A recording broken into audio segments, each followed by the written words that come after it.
ಬಂಧುಗಳೇ ನಮಸ್ಕಾರ, ಹೇಗಿದ್ದೀರಿ ನೀವೆಲ್ಲರೂ? ನಾನು ಸುಬ್ರಹ್ಮಣ್ಯ ಎಸ್ ಹಂಡಿಗೆ. ಬಂಧುಗಳೇ, ಒಗ್ಗಟ್ಟಿನಲ್ಲಿ ಬಲವಿದೆ ಎನ್ನುವಂಥ ಮಾತನ್ನ ಸುಮ್ಮನೆ ಹೇಳೋದಲ್ಲ, ಒಗ್ಗಟ್ಟಿನಲ್ಲಿ ನಿಜವಾಗ್ಲೂ ಬಲ ಇದೆ.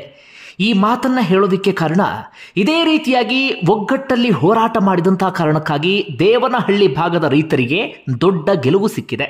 ಸರ್ಕಾರವನ್ನ ಮಣಿಸುವಲ್ಲಿ ಯಶಸ್ವಿಯಾಗಿದ್ದಾರೆ, ಅಥವಾ ಇವರ ಹೋರಾಟಕ್ಕೆ ಸರ್ಕಾರ ಇದೀಗ ತಲೆಬಾಗಿದೆ. ಭೂ ಸ್ವಾಧೀನವನ್ನ ಸರ್ಕಾರ ಇದೀಗ ಸಂಪೂರ್ಣವಾಗಿ ಕೈಬಿಟ್ಟಿದೆ.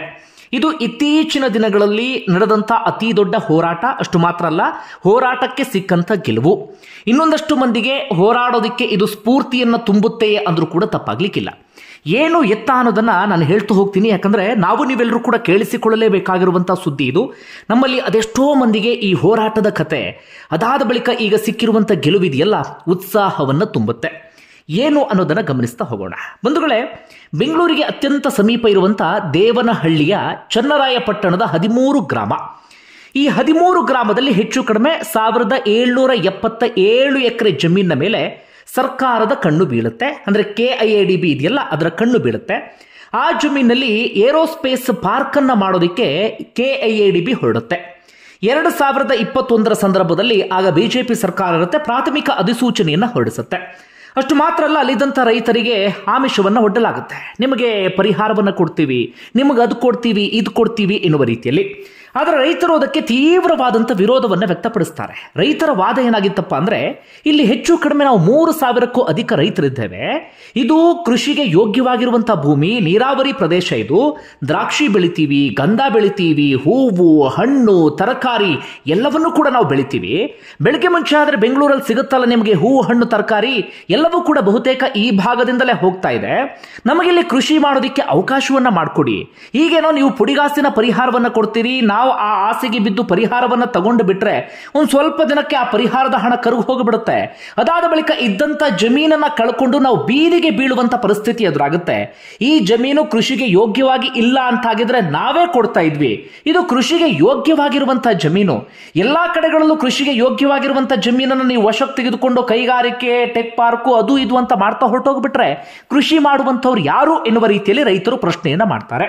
ಅಷ್ಟು ಮಾತ್ರ ಅಲ್ಲ, ನೀವು ಅದೆಂಥದ್ದೇ ಆಮಿಷವನ್ನ ಒಡ್ಡಿದ್ರೂ ಕೂಡ ನಾವು ಜಮೀನನ್ನ ಬಿಟ್ಕೊಡೋದಿಲ್ಲ ಅಂತ ಹೇಳಿ ರೈತರು ಪ್ರತಿಭಟನೆಯನ್ನ ಆರಂಭಿಸ್ತಾರೆ. ಸರ್ಕಾರ ಎಣಿಸಿತ್ತು ಈ ಪ್ರತಿಭಟನೆ ಒಂದು ಸ್ವಲ್ಪ ದಿನಗಳಿಗೆ ಮುಗಿದು ಹೋಗಬಿಡುತ್ತೆ, ಆನಂತರ ರೈತರು ಹೇಗೂ ಜಮೀನನ್ನ ಕೊಡ್ತಾರೆ ಎನ್ನುವ ರೀತಿಯಲ್ಲಿ. ಅದರ ನಡುವೆ ಏನೇನೋ ಆಗಿಬಿಡ್ತು. ರೈತರನ್ನ ಒಗ್ಗಟ್ಟನ್ನು ಮುರಿಯುವಂತ ಕೆಲಸ ಆಯಿತು.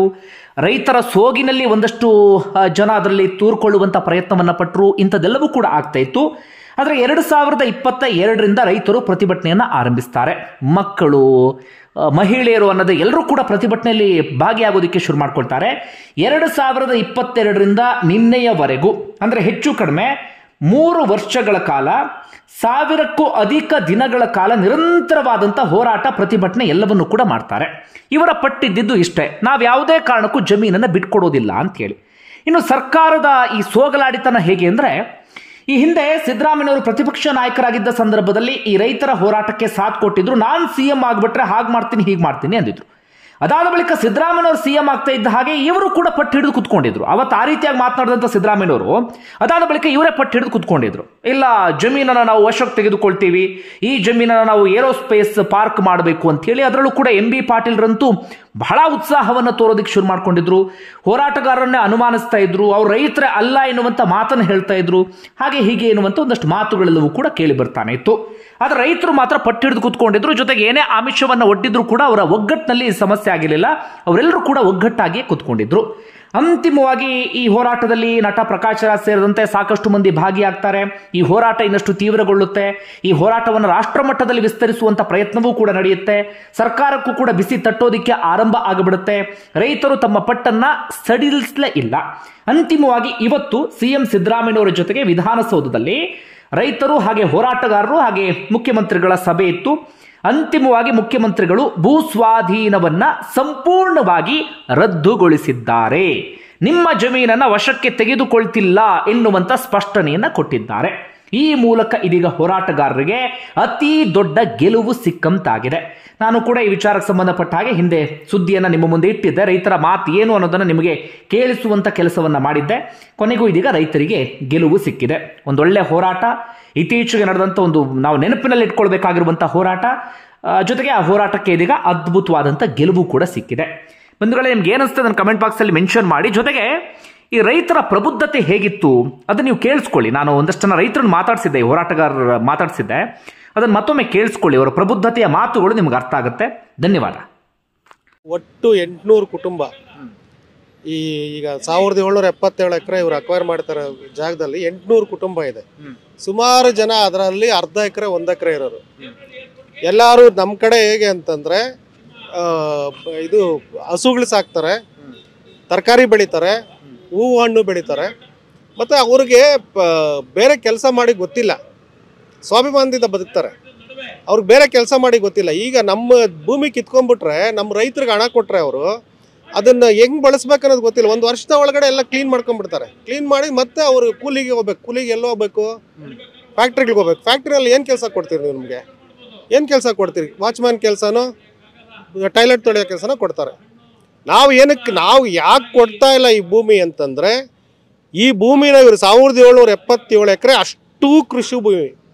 ಇವರು ಇದನ್ನು ತಗೊಂಡು ಫ್ಯಾಕ್ಟ್ರಿಗಳು ಮಾಡ್ಬೇಕಾದ್ರೆ ಅದು ಎಷ್ಟು ಮರ, ಅದು ಎಷ್ಟು ಗಿಡಗಳನ್ನ, ದ್ರಾಕ್ಷಿ, ಏನಿದು ದಾಳಿಂಬೆ, ಮಾವು, ನಮ್ಮದು ಶ್ರೀಗಂಧ ಇದೆ, ಇದನ್ನೆಲ್ಲ ಕಡಿಬೇಕು. ಕಡಿದು ಇವರು ಇದು ಮಾಡಬೇಕು. MB ಪಾಟೀಲ್ರು ಹೇಳ್ತಾರೆ, ಇವರು ಎಲ್ಲಿ ಕೇಳ್ತಾರೆ ಭೂಮಿ ನಾವು ಅಲ್ಲಿ ಕೊಡಬೇಕು ಅಂತ. ನಾವು MB ಪಾಟೀಲ್ ಅವ್ರಿಗೆ ಕೇಳ್ತೀವಿ, ಸ್ವಾಮಿ ನಾಳೆ ವಿಧಾನಸೌಧ ಕೇಳ್ತಾರೆ, ನಿಮಗೆ ವಿಧಾನಸೌಧ ನಮಗೆ ಬೇಕು ಅಂತ ಇಂಡಸ್ಟ್ರೀಸ್ ಕೇಳಿದ್ರೆ ನೀವು ಅಲ್ಲಿ ಕೊಡ್ತೀರಾ? ಇದು ಹಿಂಗೆ ಮಾಡೋದಕ್ಕೆ ಇವ್ರಿಗೆ ಯಾರು ಕೊಟ್ಟಿದ್ದಾರೆ? ಇನ್ನೊಂದು ಸರ್, ತುಂಬ ದುರ್ದೈವದ ಸಂಗತಿ ಅಂದರೆ ಇದರಲ್ಲಿ ಸಿದ್ದರಾಮಯ್ಯ ಅವರು, ನಮಗೆ ಬೇರೆ ಯಾರ ಮೇಲೂ ನಂಬಿಕೆ ಇಲ್ಲ ಸರ್. ಕೊನೆ ಹೋಪ್ ಇಟ್ಕೊಂಡಿರೋದು ನಾವು ಸಿದ್ದರಾಮಯ್ಯ ಅವ್ರ ಮೇಲೆ ಇನ್ನೂ ಒಂಚೂರು ರೈತರಿಗೆ ನಂಬಿಕೆ ಇದೆ. ಅವರು ವಿರೋಧ ಪಕ್ಷದ ನಾಯಕರಾಗಿದ್ದಾಗ ಇದೇ ಜಾಗಕ್ಕೆ ಬಂದು, ನಾವು ಧರಣಿ ಮಾಡೋ ಜಾಗಕ್ಕೆ ಬಂದು, ನಿಮ್ಮ ಭೂಮಿನ ನಾನು ಬಿಟ್ಕೊಡ್ತೀನಿ, ನಾ ಅಧಿಕಾರಕ್ಕೆ ಬಂದಿದ್ದ ತಕ್ಷಣ ನಾನು ಫಸ್ಟ್ ಮಾಡೋದು ಇದೇ ಕೆಲಸ ಅಂತ ಅವರು ನಮಗೆ ಪ್ರಾಮಿಸ್ ಮಾಡಿದ್ರು. ಪ್ರಾಮಿಸ್ ಮಾಡಿದ ಸಿದ್ದರಾಮಯ್ಯ ಅವರು ಒಂದು ಗಿಡ ನಾವು ನಡೆಸಿದ್ವಿ ಅವ್ರ ಕೈಲಿ ಇಲ್ಲಿ. ಆ ಗಿಡನ ತಗೊಂಡೋಗಿ ನಾವು ಹೋರಾಟದ ಜಾಗದಲ್ಲಿ ಇಟ್ಟಿದ್ವಿ. ಇವತ್ತು ಅದು ದೊಡ್ಡ ಮರ ಆಗಿದೆ ಸರ್, ಮರ ಆಗ್ಬಿಟ್ಟಿದೆ. ಸಿದ್ದರಾಮಯ್ಯ ಅವರು ಇನ್ನೂ ಮೀನಮೇಷ ಎಣಿಸ್ತಾ ಇದ್ದಾರೆ. ಸಿದ್ದರಾಮಯ್ಯ ಅವರು ಹೇಳ್ತಾರೆ ನಾವು ಸುಮಾರು ಜನ ಸಿದ್ದರಾಮಯ್ಯ ಅವ್ರಿಗೆ ಹೇಳ್ತಾರೆ ದೇವರಾಜ ಅರಸು ಆದಮೇಲೆ ಸಿದ್ದರಾಮಯ್ಯ ಅವರು ಅಂತ. ದೇವರಾಜ ಅರಸರು ಸಣ್ಣ ಬಡವರಿಗೆಲ್ಲ ಭೂಮಿ ಕೊಟ್ಟರು. ಸಿದ್ದರಾಮಯ್ಯ ಅವರೇ ನಾವು ಕೈ ಮುಗಿದು ಕೇಳ್ತೀವಿ, ನಮ್ಮ ಭೂಮಿ ಕಿತ್ಕೋಬೇಡಿ, ನೀವು ನಿಮ್ಮನ್ನ ಅನ್ನರಾಮಯ್ಯ ಅಂತಾರೆ, ಏನೇನೋ ಹೇಳ್ತಾರೆ. ಬಡವರಿಗೆ ಸಿದ್ದರಾಮಯ್ಯರು ಮಾಡಿರೋಷ್ಟು ಬೇರೆಯವರು ಯಾರೂ ಮಾಡಿಲ್ಲ. ಬಟ್ ಇದು ಸಿದ್ದರಾಮಯ್ಯರು ನಮ್ಮ ನೆರವು ಬಂದಿಲ್ಲ ಅಂದರೆ ಅವರು ಮಾಡೋದು, ಅವ್ರ ರಾಜಕೀಯ ಜೀವನದಲ್ಲಿ ಮಾಡೋದು ದೊಡ್ಡ ಕಪ್ಪು ಚುಕ್ಕಿ ಆಗುತ್ತೆ. ಭೂಮಿ ಕೊಡೋಕ್ಕೆ ಸಾಧ್ಯನೇ ಇಲ್ಲ ಸರ್, ಅವ್ರ ಕೈಲಿ ತಗೊಳಕ್ಕಾಗೋದಿಲ್ಲ. ನಂದೇ ಹೇಳಿದ್ರೆ ನನ್ನ ಭೂಮಿನ ಕಿತ್ಕೊಳ್ಳೋಕೆ ಅವ್ರು ಬರೋ ದಿವಸ ನಾನು ನಮ್ಮ ತಂದೆ ತಾಯಿ ಸಮಾಧಿ ಮಧ್ಯದಲ್ಲಿ ನಿಂತ್ಕೊಂಡು ಕೆರೋಸಿನ್ ಪೆಟ್ರೋಲ್ ಹಾಕ್ಕೊಂಡು ಸೂಸೈಡ್ ಮಾಡ್ಕೊತೀವಿ.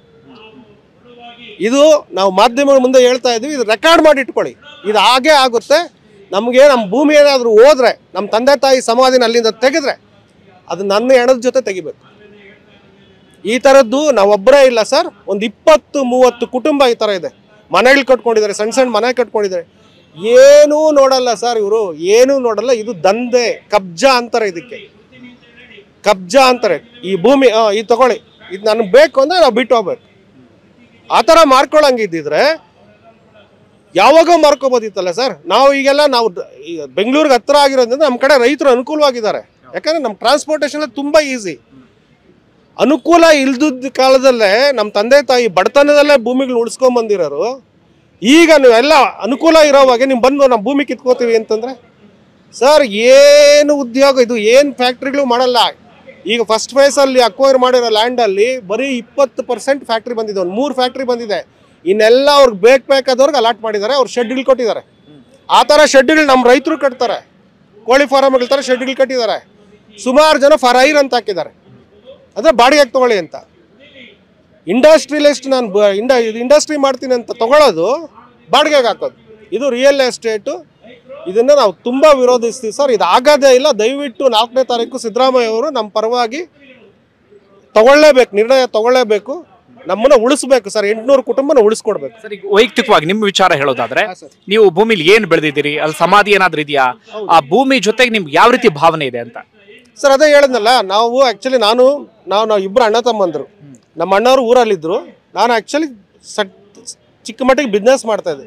ಕೊರೋನಾ ಟೈಮಲ್ಲಿ ನಮ್ಮ ಬಿಸ್ನೆಸ್ ಎಲ್ಲ ಫುಲ್ ಲಾಸ್ ಆಯ್ತು. 8 ತಿಂಗಳು ನಾವು ಆಕ್ಚುಲಿ ಆಫೀಸ್ ಕ್ಲೋಸ್ ಮಾಡಿದ್ವಿ. ಮತ್ತೆ ಅದನ್ನು ರಿಕವರ್ ಮಾಡೋಕ್ಕಾಗಲಿಲ್ಲ. ಅದಕ್ಕೆ ನಾನು ಪರ್ಮನೆಂಟಾಗಿ ಊರಿಗೆ ಹೊಟ್ಟೋದೆ. ಊರಿಗೆ ಹೋಗಿ ನಾವು ಆಕ್ಚುಲಿ ಮಾವಿನ ಗಿಡ ಹಾಕಿದ್ದು. ಮಾವಿನ ಗಿಡ 20 ವರ್ಷ ಹಳೇದು. ಅದರಲ್ಲೇ ನಾನು ಇವರೇ ಗೌರ್ಮೆಂಟ್ ಹೇಳಿದ್ದು ಶ್ರೀಗಂಧ ಬೆಳೀರಿ ಎಲ್ಲರೂ ಬೆಳಿಬೇಕು ಅಂತ. ನಾವು ಶ್ರೀಗಂಧ ಹಾಕಿದ್ವಿ ಸರ್. ಈಗ 5ನೇ ವರ್ಷ. ಅದು 5ನೇ ವರ್ಷ. ಶ್ರೀಗಂಧಕ್ಕೆ ಮಿನಿಮಮ್ 7 ವರ್ಷ ಆಗಬೇಕು. ಇವತ್ತು ಅವನು ನಮ್ಮ ಭೂಮಿ ಕಿತ್ಕೊಂಡು ಅದನ್ನ ಇದು ಮಾಡ್ತೀವಿ ಅಂತಂದ್ರೆ ನಮ್ಗೆ ಯಾರು ಪರಿಹಾರ ಕೊಡ್ತಾರೆ? ಅವ್ರು ಬೆಳೆಗೆ ದುಡ್ಡು ಕೊಡ್ತೀವಿ ಅಂತಂತಾರೆ. ನಿಮ್ಮ ದುಡ್ಡು ನಮಗೆ ಬೇಡ ಸ್ವಾಮಿ. ನಮ್ಮ ತಂದೆ ತಾಯಿ ಸಮಾಧಿ ಇದೆ ಸರ್, ಅದರಲ್ಲಿ ನಮ್ಮ ತಂದೆ ತಾಯಿ ಸಮಾಧಿ ಇದೆ. ಅದನ್ನ ಎಲ್ಲಿಗೆ ತಗೊಂಡೋಗೋಣ? ಅವ್ರು ಮಾಡ್ತಾರಾ? ಅವ್ರಿಗೆ ನೇರವಾಗಿ ಕೇಳ್ತೀವಿ, ಎಂ ಬಿ ಪಾಟೀಲ್ ಅವ್ರಿಗೆ ಮತ್ತು ಮುನಿಯಪ್ಪ ಅವ್ರಿಗೆ. ಅವ್ರು ಮಾಡ್ತಾರ? ಅವ್ರು ಮಾಡಿ ತೋರಿಸ್ಲಿ ಸರ್, ಅವ್ರು ಮಾಡಿ ತೋರಿಸ್ಲಿ. ನಮ್ಮ ಬೇರೆ ರೈತರ ಬಗ್ಗೆ ನನಗೆ ಗೊತ್ತಿಲ್ಲ, ನಾನು ಕೊಟ್ಬಿಡ್ತೀನಿ. ಅವ್ರ ತಂದೆ ತಾಯಿ ಸಮಾಧಿ ಮುಂದೆ ಸಮಾಧಿನ ಅವ್ರು ನಾಳೆ ಬೆಳಗ್ಗೆ JCB ತಕೊಂಡು ತೆಗೆದು ಅಲ್ಲೊಂದು ಮನೆನೋ ಒಂದು ಫ್ಯಾಕ್ಟ್ರಿನೋ ಕಟ್ಟಿ ತೋರಿಸ್ಲಿ, ಅವ್ರ ಮಾದರಿ ಆಗಲಿ. ನಂದು ಡೆಫಿನೆಟಾಗಿ ನಾನು ಕೊಟ್ಬಿಡ್ತೀನಿ. ಇಷ್ಟು ಇದಿದೆ ಸರ್.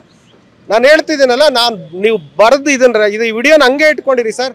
ಇವ್ರು ಭೂಮಿ ಕಿತ್ಕೊಂಡಿದ್ದ ದಿವಸ ನಾನು ಸೂಸೈಡ್ ಮಾಡ್ಕೊತೀನಿ ಸರ್. ಈಗ ಮತ್ತೊಂದು ವಿಚಾರ ಏನಪ್ಪಾ ಅಂದ್ರೆ, ಈಗ ಈ ಹಿಂದೆ ಏರ್ಪೋರ್ಟ್ಗೂ ಕೂಡ ಒಂದಷ್ಟು ಜನ ಜಾಗ ಕೊಟ್ಟಿದ್ರು.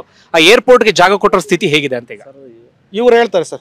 ಇವರು ಏರ್ಪೋರ್ಟ್ ಕೊಟ್ಟಿರೋ ಸ್ಥಿತಿ ಈಗ ಮೊನ್ನೆ ನಮ್ಮ ಧರಣಿ ಸ್ಥಳಕ್ಕೆ ಬಂದಿದ್ರು ಅವರು.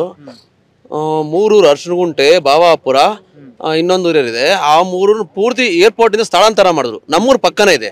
ನಮ್ಮ ಗ್ರಾಮ ಪಂಚಾಯತಿ ಒಳಪಟ್ಟ ಇದೆ ಅರ್ಶನಗುಂಟೆ ಅಂತ ಅಂದ್ಬಿಟ್ಟು. ಆ ಊರಲ್ಲಿದೆ.